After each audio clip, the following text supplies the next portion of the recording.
Olá, sejam muito bem-vindos a mais uma edição. Vamos juntos conferir os principais destaques internacionais da semana. A União Europeia quer controlar melhor as importações agrícolas antes de fechar um acordo final com o Mercosul. A parceria gera preocupações e críticas, principalmente por parte dos agricultores franceses.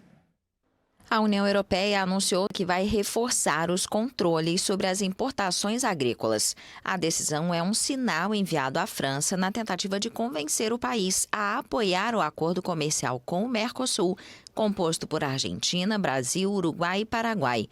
Para garantir que os produtos que entram na Europa cumpram as normas do bloco, a Comissão Europeia prometeu aumentar em 50% o número de controles no exterior nos próximos 2 anos. Além disso, os controles nas passagens de fronteira dentro do bloco aumentaram em 33% para garantir que os Estados-membros realizem as inspeções adequadamente. A comissão também planeja atualizar as regras sobre a presença de resíduos de pesticidas proibidos na União Europeia em produtos importados e anunciou a criação de um grupo de trabalho sobre o assunto. A França se opôs ao acordo comercial em sua forma atual e exigiu controles mais rigorosos, particularmente sobre resíduos de pesticidas, antes de reconsiderar sua posição. Os Estados europeus deverão votar o acordo comercial entre os dias 16 e 19 de dezembro em Bruxelas. Segundo uma fonte, a Comissão Europeia espera que o tratado seja assinado em 20 de dezembro em Foz do Iguaçu. Em seguida, precisará ser ratificado pelo Parlamento Europeu, provavelmente no início de 2026. O Tratado de Livre Comércio vai permitir que a União Europeia exporte mais veículos, máquinas, vinhos e bebidas destiladas para a América Latina e vai facilitar a entrada de carne, açúcar, arroz, mel e soja sul-americanos.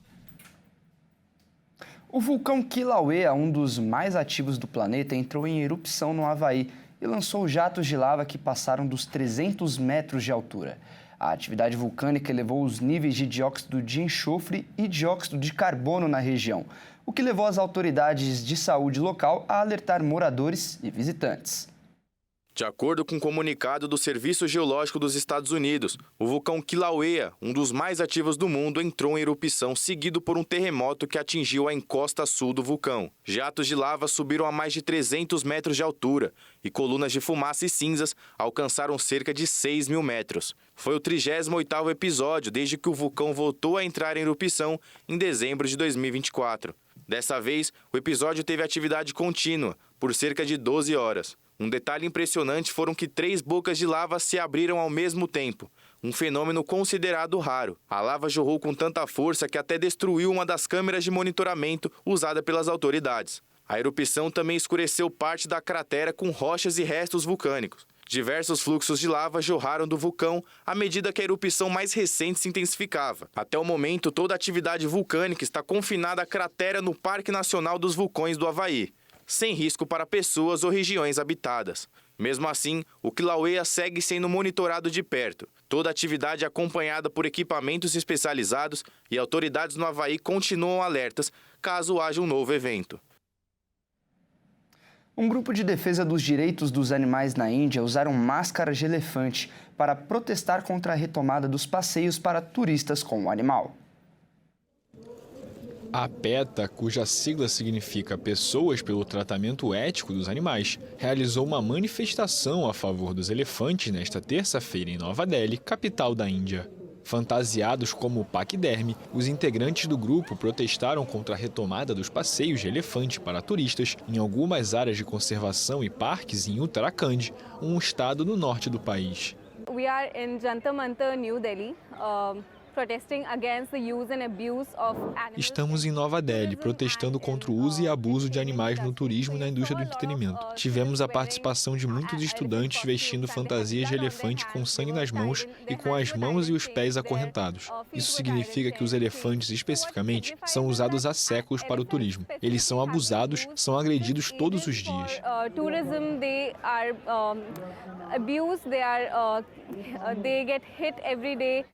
A organização trabalha para resgatar elefantes de um cativeiro e levá-los para santuários onde possam viver em um ambiente mais natural.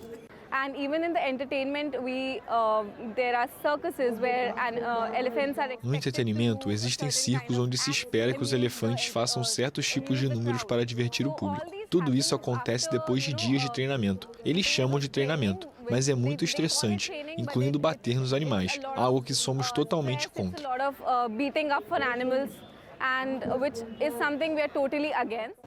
A PETA ainda explica que o estresse pode deixar os animais violentos, tornando os elefantes uma ameaça para o ser humano. Na Índia, os elefantes são usados em rituais religiosos, turismo, transporte e até em contextos ilegais como derrubar árvores. Na tradição local, eles são símbolos culturais de força e sabedoria. E olha só, a Austrália adotou uma lei que proíbe o acesso às redes sociais para menores de 16 anos.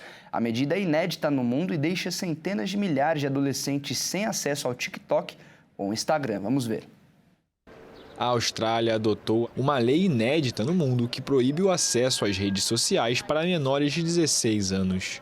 Com a medida, centenas de milhares de adolescentes ficaram sem acesso ao TikTok ou Instagram. As Big Techs terão que excluir dos aplicativos as contas de australianos com menos de 16 anos ou enfrentar multas de 49,5 milhões de dólares australianos, equivalente a 180 milhões de reais. A Austrália é uma das primeiras nações a aplicar medidas tão severas contra os gigantes do setor de tecnologia.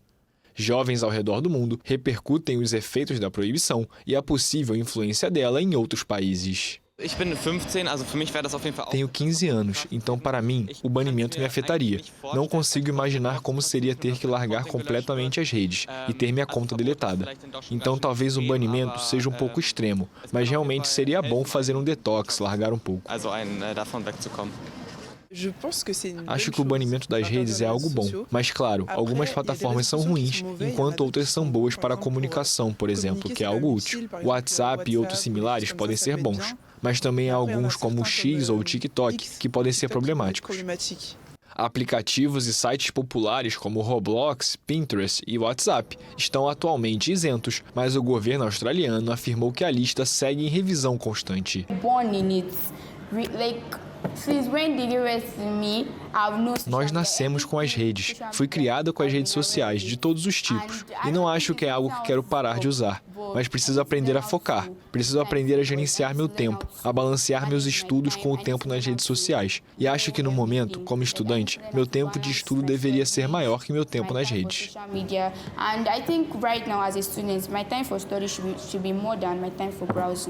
As autoridades reconhecem que a proibição está longe de ser perfeita no início e que muitos adolescentes irão encontrar maneiras de contornar a medida. As plataformas são as únicas responsáveis pela verificação de idade dos usuários. Algumas empresas vão utilizar ferramentas de inteligência artificial para estimar a idade com base em fotos, enquanto os usuários mais jovens poderão comprovar a idade enviando um documento de identidade oficial.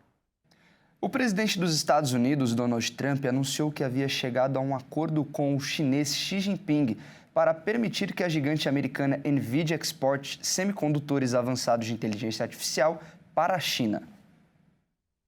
O presidente americano Donald Trump anunciou que havia chegado a um acordo com seu colega chinês Xi Jinping para permitir que a gigante americana NVIDIA exporte semicondutores avançados de inteligência artificial para a China.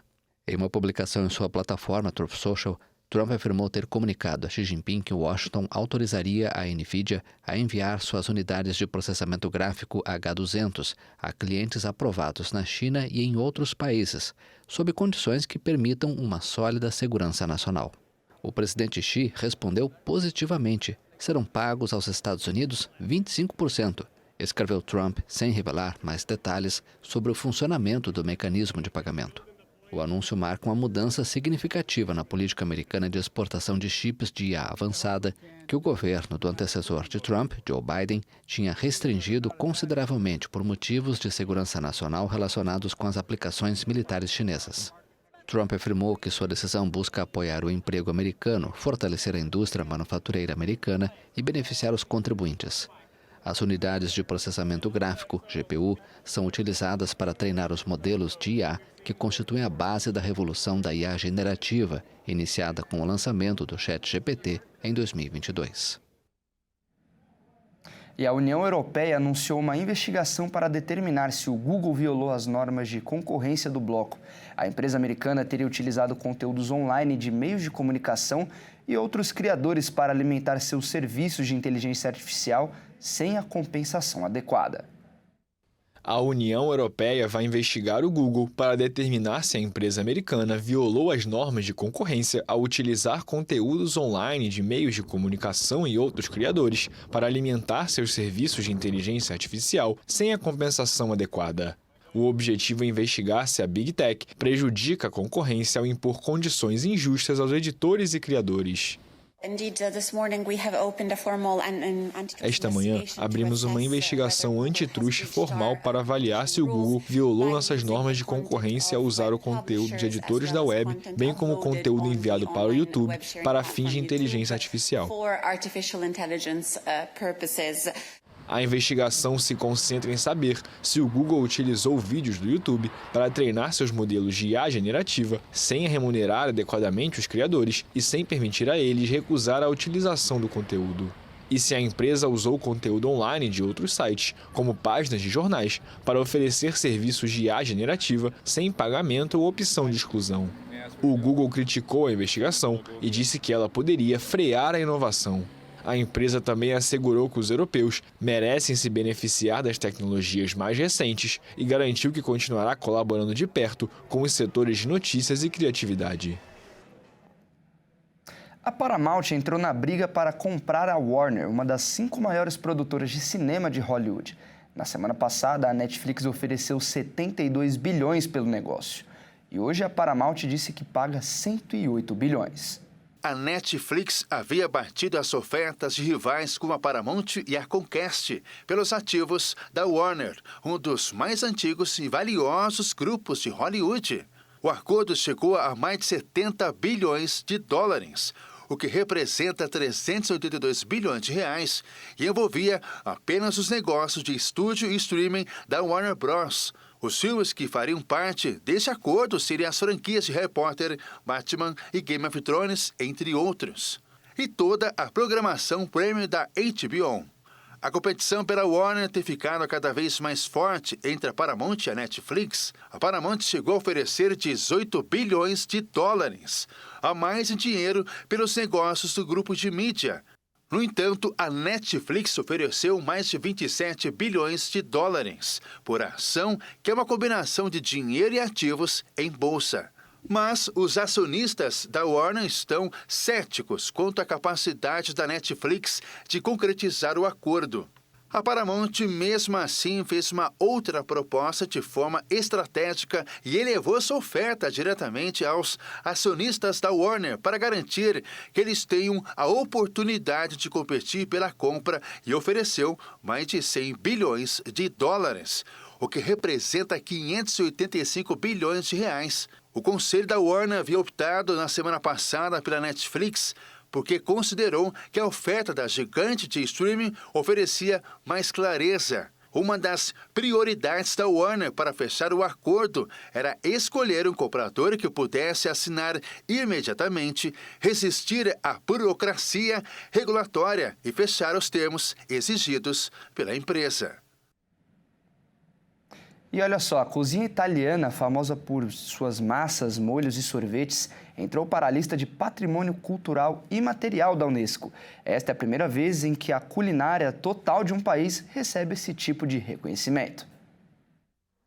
A variedade e os rituais da culinária italiana foram incorporados à lista do Patrimônio Cultural Imaterial da Organização das Nações Unidas para a Educação, a Ciência e a Cultura, a Unesco. O feito foi celebrado pela primeira-ministra italiana Giorgia Meloni. Quero compartilhar uma notícia que nos enche de orgulho. A Unesco reconheceu a culinária italiana como patrimônio da humanidade. Somos os primeiros no mundo a receber esse reconhecimento que honra quem somos, nossa identidade. Porque para nós italianos, culinária não é apenas comida, nem uma coleção de receitas. É muito mais do que isso, é cultura, tradição, trabalho e riqueza. A Itália é reconhecida no mundo todo por sua gastronomia, em particular pela massa, pela pizza e pelo sorvete. mas também por uma ampla gama de especialidades regionais elaboradas com ingredientes simples e locais. A elaboração da pizza em Nápoles já figura na lista do Patrimônio Imaterial da Organização Cultural da ONU, assim como o café expresso, mas a inclusão deste ano tem um alcance mais amplo. O reconhecimento da Itália é diferente do que aconteceu com sua rival culinária, a França, que em 2010 obteve o reconhecimento da Unesco para a refeição gastronômica dos franceses, uma prática social que inclui 4 pratos. E esta edição fica por aqui. Eu agradeço demais a sua companhia. Se quiser rever alguma das nossas reportagens, é só acessar o canal Jornalismo Hit TV no YouTube. Muito obrigado pela companhia e até mais.